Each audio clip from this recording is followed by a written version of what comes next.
Hey Coogs, welcome back to another CoogsTalk. Today we'll be talking about the NBA predictions and the 2028 Olympic predictions. I'm here with Kenneth. Andrew. Any teams y'all find surprising right now in the NBA? Yeah, I guess the Lakers. Honestly, I think going into the year, I got on to cool start. I didn't think the Lakers were going to do much. Mm-hmm. They went out and traded for Luka Doncic. Mhm. They tried to get Mark Williams. We don't really know what happened with that. Sounding like some buyer's remorse. Um, but Luka's been hooping. LeBron's 40 years old. He's been hooping. I think the big man situation that there was a concern. Jackson Hayes. He's a guy I've always seen potential in just for his size. But he's been holding it down in the big man position. You got Rui, Vando, locking dudes up. Austin Mhm. Reeves, connect off the bench. He's knocking down threes. Yeah, for sure. So I think even when I wasn't as confident as I was when the Mark Williams trade got rescinded. When they got Mark Williams, I saw them as a like finals contender. I think now this is probably the way this is what they've been doing on the court. Even without Mark Williams, I still think this team could go to the finals. Yeah, I agree with you. I mean, I think we're seeing a similar parallel here between the Lakers and the Warriors. They got, their roster was good to start pre-trade deadline, and then with the Lakers trading for Luka, I think it takes a little bit of the pressure off LeBron. Luka obviously prior to this year is a guy that we know that can score 30 plus. Yeah, Not that AD can't. It's just it's easier for him to he's a facilitator, yet he can also give you 30 a night. So it takes a little bit of the pressure off LeBron. He's not having to score as much. He's not having to maybe necessarily put as much effort because he knows if he comes off the court for a short duration of time, that if Luka's there, that he can keep the team going. He can be that kind of leader and that facilitator for them. We've been able to see that the Luka LeBron connection is already started quick into his Lakers debut. Some of the passing that's been going on between Luka and LeBron, finding each other in open lanes. They've been running a little bit of the small ball because they, obviously they had worries about Jackson Hayes being the starting center. I think that's kind of been thrown out the window right now. And Luka's starting to find his groove. He's starting to light teams up for, almost triple doubles. Same thing with the Warriors. Curry's been able to have to do it all the whole time. And now they get a guy like Jimmy Butler who's able to be that secondary scorer that you can rely on for 20 points. So now he's not getting, double and triple teamed every play. He's able to rotate off the ball, which he does best, and get some better open looks. So. the Warriors that move for that was definitely like an interesting move. Jimmy Butler to the Warriors. I don't think anyone seen that one coming. And just speaking of the Lakers again, I think another concern was how will they be defensively because Luka's not really known as a defender. Just we've seen in playoffs. A lot of teams like to hunt Luka on the defensive end. Yeah. But I think the Lakers, and then also getting rid of Anthony Davis, he was kind of anchoring their defense. The Lakers were, I would say, mediocre on the defensive end, and it was just as good as it was because of Anthony Davis. Mm-hmm. And you take Anthony Davis away, then there was a lot of concerns on how they would be defensively. Yeah. But I think also a move for Dorian Finney-Smith, that you get Vando back. He's been healthy, and you have Rui Hachimura. They're holding it down.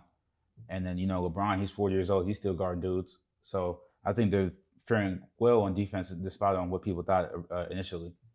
I think though, when the Lakers go to the playoffs, I think when they have to face, it really depends on the matchups they get. Yeah. If they have to go up against the Timberwolves in the first round, and they have Rudy Gobert and Julius Randle and Naz Reid, three big guys that can score the ball efficiently, defend. Got Nuggets with Jokic. He's always given the Lakers problems over the years in the playoffs. You got Chet for the Thunder.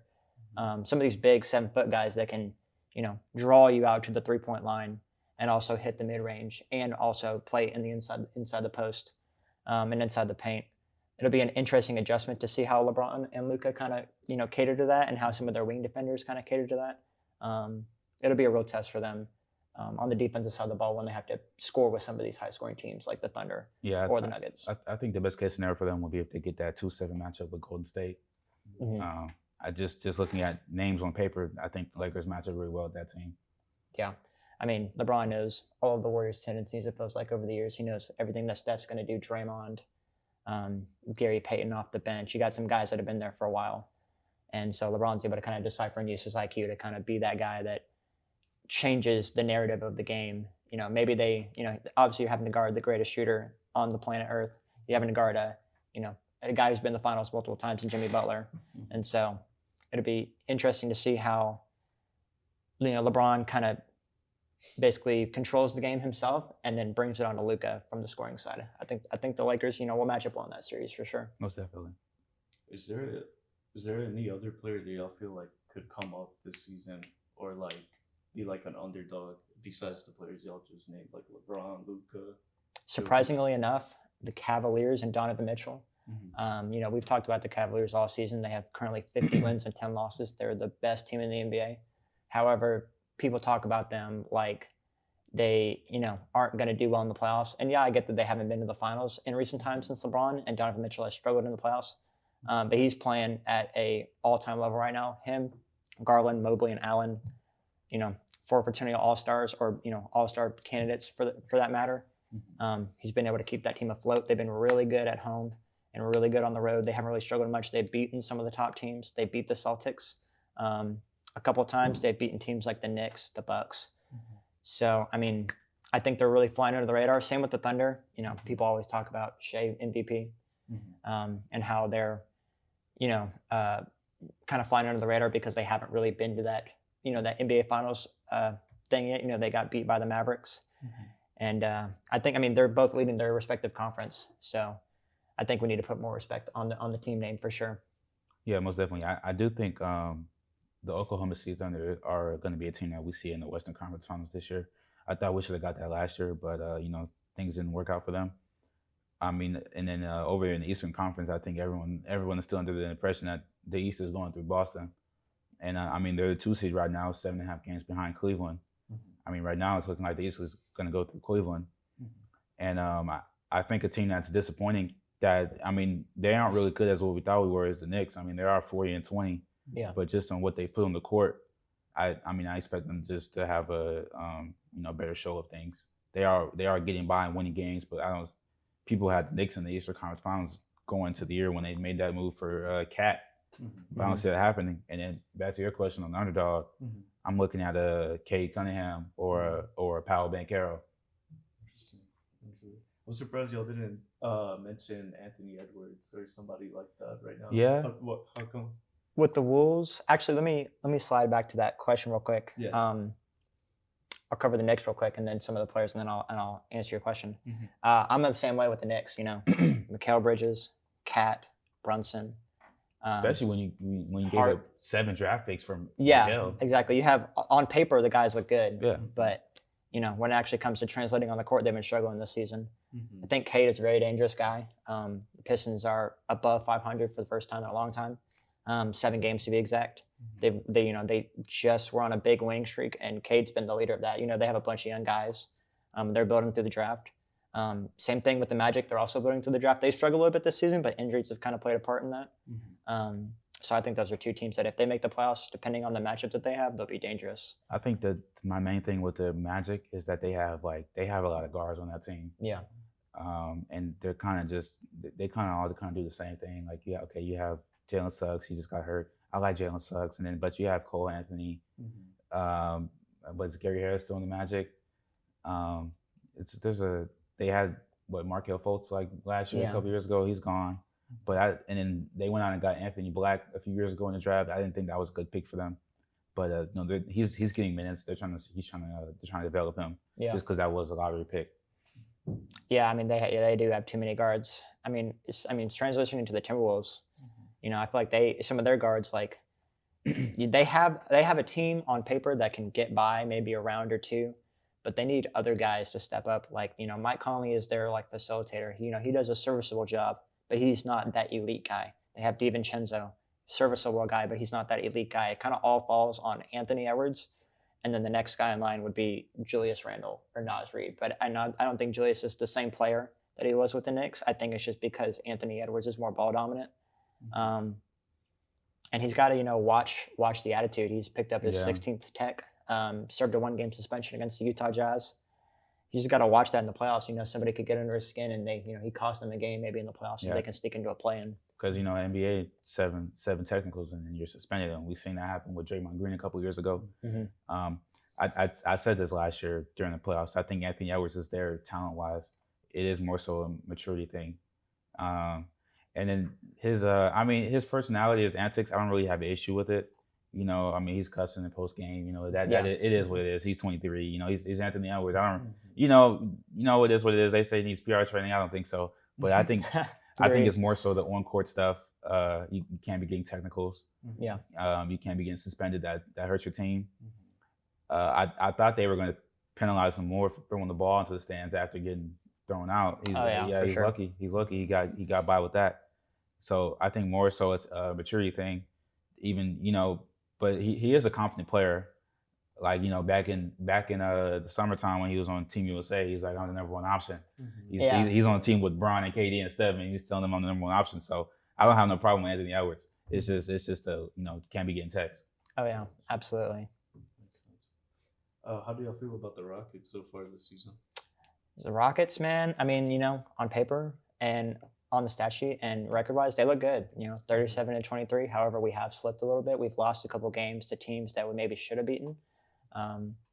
However, Jalen Green's been playing really good post All-Star break.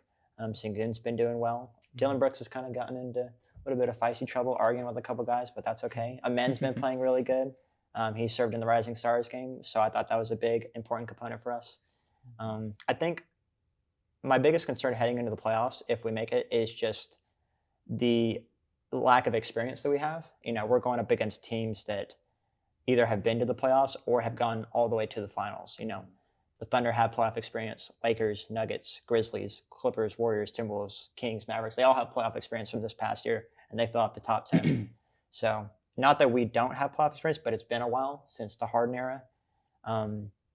So I'm kind of nervous about how we'll match up against some of these teams.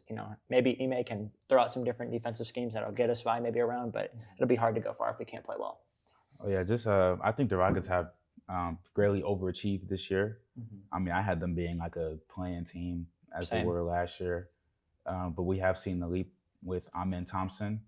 I think Jalen Green is finally taking that leap. I haven't really been a fan of Jalen Green the past few years, but he's I can't deny he's been hooping. Sengun, he's been that guy for a couple years. And I think overall with the roster construction, I know they're probably going to move off of Fred VanVleet.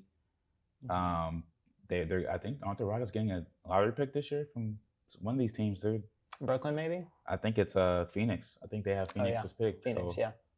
They might end up with a lottery pick this offseason. So I mean they're a good young team. And even like I talk about a guy like Jabari Smith, he's a little underrated to me. And playoffs 4 or 5 matchup with the Grizzlies, I think the Grizzlies take that. Yeah, they just have more experience. John and Jaren have been there, and they've played against good teams like the Warriors in the past. So they're already battle tested. It's just ready to. Hopefully, we can get an upset. Yeah. It just depends on the matchups for sure. Definitely. So the Olympics right around the corner in 2028. Do y'all have any predictions for Team USA or just in general of the whole Olympics trial? Or yeah, I mean, international basketball is very controversial right now. I would say they think that the overseas guys are taking over. We had a couple MVPs, not American born. But I think right now, even when FIBA comes around, I think they'll probably take it seriously this time around. Because I know 2023, they put out I'd say the USA D team, and they ended up losing. And I think even that D team could have won gold, and then that was more so on Steve Kerr. But Steve Kerr, he's off the staff, I think, for 2028. So I think they'll probably go with a Eric Spoelstra or maybe a Joe Mazzulla. Yeah, or Tyronn Lue maybe too. I think he's already. Yeah, I mean he's an assistant, but yeah. I wouldn't put Tyler Lue head coach. No, but I think Joe should deserve a shot. I mean, coming off the championship. I think Spo and Joe Mazzulla, and they'll get somebody else in there, maybe like a Bakerstaff or Kenny Atkinson, one of those guys. Yeah, for sure. And in terms of roster, we're gonna probably bring back Ant. I say we bring back Book, Jaylen Brown maybe. He's kind of, I guess, he's beefing with Grant Hill or whatever. Jason Tatum, I think he'll be a perennial player, actually featured in this year's team. Maybe Anthony Davis, he'll be like 35. Mhm. I would see a guy like maybe a Chet Holmgren, Bam, Evan Mobley, or maybe even a Naz Reid, Cade Cunningham, and even Yeah. like a Cooper Flag. So Yeah, I mean, there's a lot of guys that I feel like could make it. You could get Trey Young if he wants to play. Katie talked about playing at 40 years Yeah. old, so we don't know what's going to happen there. Maybe you get a guy that really rises the ranks in the next 4 years. Stephon Castle, maybe. Cade Cunningham, I think, would be a perennial player. Tyrese Halliburton might, have a bigger role in this year's team. Maybe Maxey. Maxey Yeah. could play too, and he have a big role. Maybe Donovan Mitchell comes back and plays. Jason Tatum would be a big, forefront of the team. Same with Anthony Edwards and Booker if he wants to play as well. Maybe Jalen Brunson takes a leap and plays in the next 3 or 4 years. John Morant. I thought, yeah, Ja was, I think he was supposed to be a candidate for this past summer's team, but he had the injury. But I wouldn't be surprised if they went out and did something crazy like going to get Jalen Green or Amen Thompson if they can be like that last 12 to 13th guy. Making too. Speaking of Jalen Brunson, I think he had a good FIBA tournament run. Yeah. So, I mean, he'll probably be back on that 2028 team. Maybe even De'Aaron Fox. If he wants to play, he'll be like, late 20s, maybe early 30s. So, I mean, there's a multitude of guys who are going to have to do a tryout and pick the best 12 to represent the country in 2028 in California. And I think that when 2027 FIBA comes around, like I said, they're definitely going to take us here. I think we'll probably get the C team this time instead of the D team. Yeah, I mean, you have guys, fighting for spots. Yeah. Coaches and players, right? Yeah, most definitely. Thanks for tuning in to another CoogsTalk. My name is Saul. I'm Kenneth. I'm Andrew. We will see you next time. Go Cougs.